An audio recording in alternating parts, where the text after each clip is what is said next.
राज्य सरकारच्या वतीनं जे रिलीफ पॅकेज घोषित करण्यात आलं होतं त्याचा आज आढावा मंत्रिमंडळाच्या बैठकीमध्ये आम्ही घेतला।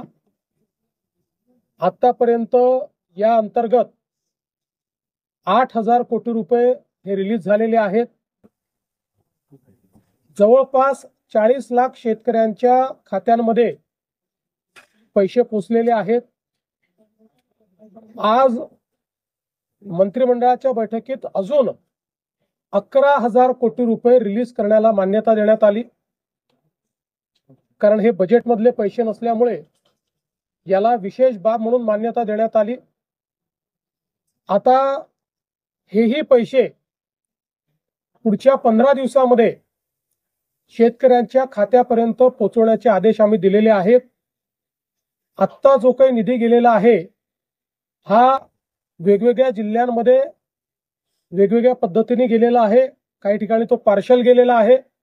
याचं कारण आम्ही एक निर्णय घेतला होता की जशा याद्या येतील तशी मान्यता द्यायची, सगळ्या याद्यांकरता थांबायचं नाही।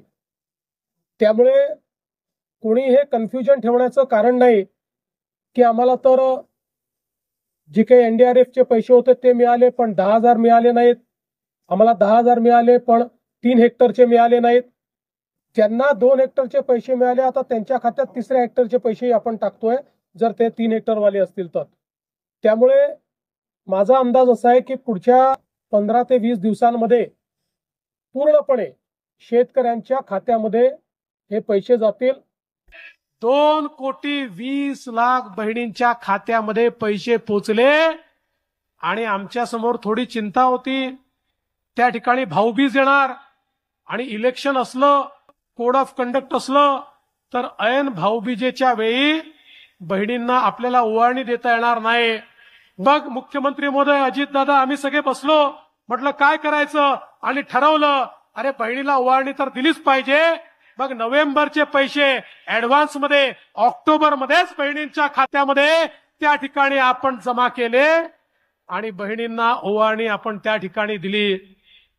खरं म्हणजे दादांनी सांगितलंय खरं आहे, या लोकांची नियत खराब आहे।